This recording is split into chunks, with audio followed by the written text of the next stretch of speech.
Daughters के right को लेके हमने एक वीडियो बनाया था जिसकी लिंक मैं आपको नीचे दे रहा हूँ। उस वीडियो में हमने बताया था कि किन किन परिस्थितियों में डॉटर्स यानी बेटियों को अपना हक नहीं मिल सकता। वो वीडियो देखने के बाद बहुत सारे लोगों ने हमें कमेंट किए कि सर आप वो पॉइंट ऑफ व्यू बता रहे हैं जो शायद गलत है। देखिए दोस्तों, अगर हमारे उस वीडियो को बनाने से किसी की भावना को ठेस पहुंचाए तो सबसे पहले हम आपसे माफी मांगते हैं, लेकिन हमने किसी की भावना को ठेस पहुंचाने के लिए वो वीडियो नहीं बनाया, बल्कि हमने सिर्फ एक कानून के उन पक्षों को रखा जो ये बताते हैं कि किन कंडीशन में बेटियों को हक मिलेगा और किन कंडीशन में बेटियों को हक नहीं मिलेगा। एज ए लॉयर हमारी ड्यूटी बनती है कि हम दोनों पक्षों को दिखाएं, ना कि किसी एक पक्ष का हम कोई सपोर्ट करें या किसी दूसरे पक्ष को मना करें। उस वीडियो को बनाने का उद्देश्य ये नहीं था कि हम बेटियों को हक देने से मना करते हैं, बल्कि हम तो खुद चाहते हैं कि सभी को समान और बराबर हक मिले। लेकिन वो वीडियो बनाना इसलिए जरूरी था बिकॉज कई सारे ऐसे केसेस हमारे पास आए थे जहां पर किसी कंडीशन में उनका हक नहीं मिलता है, लेकिन हम अपनी जिम्मेदारी को बहुत अच्छी तरह से समझते हैं। इसलिए हमने सोचा कि आज हम एक डेडिकेटेड वीडियो बनाएंगे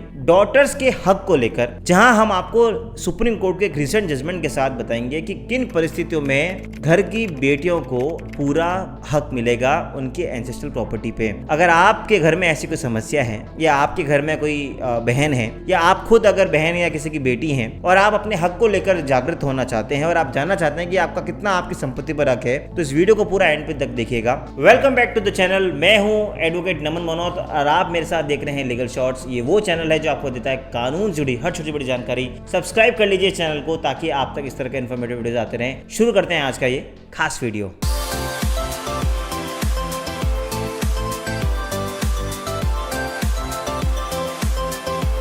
सबसे पहले तो हम उस सुप्रीम कोर्ट के जजमेंट का नाम जान लेते हैं। विनीता शर्मा वर्सेस राकेश शर्मा 2020 का लैंडमार्क जजमेंट है जिसकी लिंक मैं आपको नीचे दे रहा हूं। वो आप चाहें तो पूरा जजमेंट पढ़ सकते हैं। उस जजमेंट में honourable supreme court of India ने क्लियर किया है कि किन परिस्थितियों में बेटियों को अपने फादर की एंसेस्ट्रल प्रॉपर्टी में हक मिलेगा। अब उस हम जजमेंट के बारे में जाने उससे पहले आज हम पहले थोड़ा सा बेसिक जान लेते हैं कि एंसेस्ट्रल और सेल्फ एक्वायर्ड प्रॉपर्टी क्या होती है, ताकि आपको पूरा वीडियो समझने में, उस जजमेंट को पढ़ने में और अपने घर की सारी समस्याओं को समाधान करने में काफी मदद मिले। दोस्तों, प्रॉपर्टी दो तरह की होती है, पहला एंसेस्ट्रल और दूसरा self acquired. Self acquired property को हिंदी में बोलते हैं स्व अर्जित भूमि और एंसेस्ट्रल प्रॉपर्टी को हिंदी में बोलते हैं पैतृक संपत्ति। सेल्फ एक्वायर्ड यानी स्व अर्जित भूमि मतलब जो आप अपने जीवन काल में खुद कमाते हैं, जो कि आपको आपके फादर या जो ग्रैंडफादर या जो विरासत में आपको कहीं से नहीं मिलती है। जहां तक उसको आगे फ्यूचर में किसी जनरेशन को देने का सवाल है, तो सेल्फ एक्वायर्ड प्रॉपर्टी के ऊपर आपका अपना हक होता है। आप उसको जैसा चाहें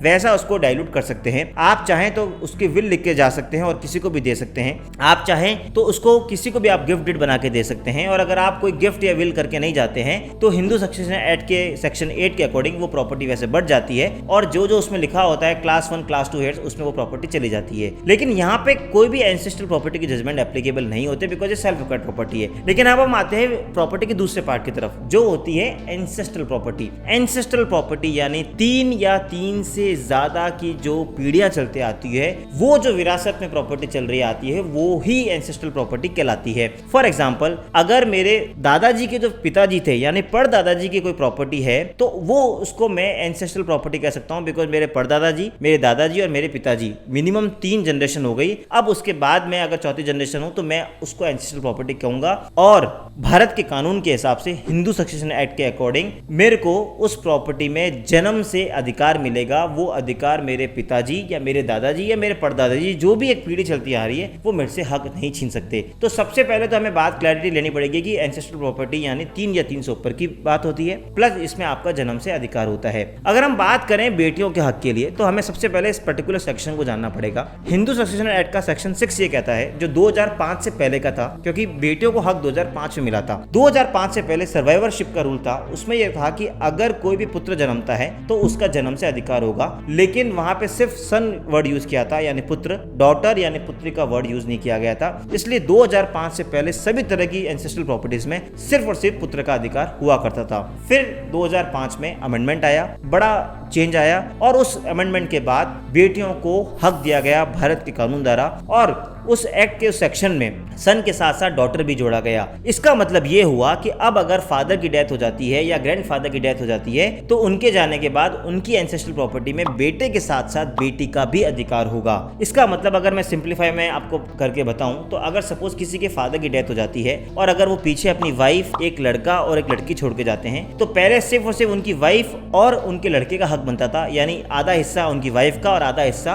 उनके बेटे का बनता था। लेकिन 2005 के अमेंडमेंट के बाद अब 1/3 हिस्सा होगा, यानी 1/3 हिस्सा होगा वाइफ का, 1/3 हिस्सा होगा बेटे का और 1/3 हिस्सा हो जाएगा उस बेटी का, क्योंकि 2005 में अमेंडमेंट आ गया था। तो आप यहां तक एक बात समझ गए होंगे कि 2005 के बाद अगर बेटी है तो उनका हक बनता है एंसेस्ट्रल प्रॉपर्टी पे, और एंसेस्ट्रल प्रॉपर्टी क्या होता है हमने वो भी जान लिया। अब हम आते हैं जजमेंट की तरफ। इस जजमेंट से पहले प्रकाश वर्सेस फूलवती नाम का जजमेंट सुप्रीम कोर्ट ने पास किया। वो जजमेंट ये कहता था कि अगर 2005 से पहले अगर पिताजी की मृत्यु हो चुकी है तो बेटियों को कोई हक नहीं मिलेगा, क्योंकि ये कानून तो 2005 में आया है। तो ऑब्वियस सी बात है कि 2005 के बाद अगर किसी की मृत्यु होती है फादर की तो ही बेटियों को हक मिलेगा। और उसमें यह भी बोला कि बेटियों को जन्म से कोई अधिकार या हक उस प्रॉपर्टी पे नहीं होता है, और अगर बेटी 2005 से पहले जन्मी है तो भी उसका उस पैतृक संपत्ति पे हक नहीं रहेगा। ये सुप्रीम कोर्ट का जजमेंट काफी लंबे टाइम तक ऑपरेटिव रहा। लेकिन फाइनली जिस जजमेंट की आज हम बात कर रहे हैं, विनीता शर्मा वर्सेस राकेश शर्मा, उस जजमेंट को ऑनरेबल सुप्रीम कोर्ट ने डिसाइड किया। और इस जजमेंट के बाद, यानी विनीता शर्मा वर्सेस राकेश शर्मा के 2020 के लैंडमार्क जजमेंट के बाद, honourable supreme court of India ने इस पुराने जजमेंट को प्रकाश वर्सेस फूलवती को ओवररूल कर दिया, यानी अब वो स्थिति चेंज हो गई है। इस सुप्रीम कोर्ट जजमेंट में दो बड़े सवाल उठे।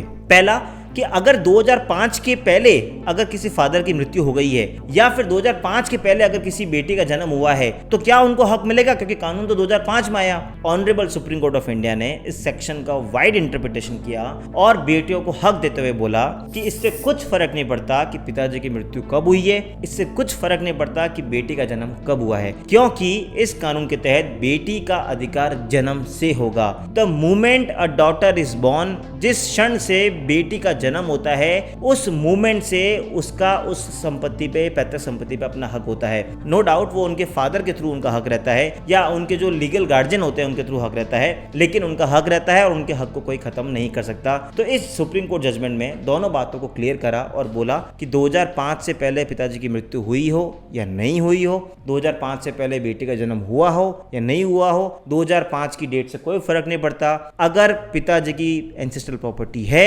और अगर बेटी का जन्म हुआ है तो उनका पूरा के पूरा हक रहेगा एंसेस्ट्रल प्रॉपर्टी पे, और बेटी भी बेटे की तरह या अपनी मां की तरह अपना हिस्सा क्लेम कर पाएगी। तो अगर आपको लगता है कि आपकी कोई पैतृक संपत्ति जो पिताजी की है और अगर आपके भाई आपको उसमें हिस्सा नहीं दे रहे हैं या आपकी माताजी के यहाँ से आपको हिस्सा नहीं मिल रहा है, तो आप इस जजमेंट को, Vinita Sharma versus Rakesh Sharma supreme court के लैंडमार्क जजमेंट को दिखाकर अपना हक ले सकते हैं। अब अगर आपको अपना हक लेना है तो अगर आप चाहें तो उनको लीगल नोटिस भेज सकते हैं। अगर वो फिर भी नहीं दें तो आप डेफिनेटली अपने शहर की सिविल कोर्ट में जाकर एक दावा उनके खिलाफ डाल सकते हैं और आप अपना अधिकार बिल्कुल ले सकते हैं। इस वीडियो को देखने के बाद भी फिर भी आपको लगता है कोई आपके साथ कानूनी समस्या है तो मैं एक नीचे लिंक दे रहा हूं, वहां लीगल ओपिनियन के लिए आप हमसे बात कर सकते हैं और कमेंट में जाके बता सकते हैं कि आपकी समस्या क्या है ताकि हम उसको सॉल्व कर सकें। मुझे पूरा विश्वास है कि आपको आज का ये वीडियो पसंद आया होगा। चैनल को सब्सक्राइब कर लीजिए और इसी तरह देखते रहिए लीगल शॉर्ट्स। जय हिंद, जय भारत।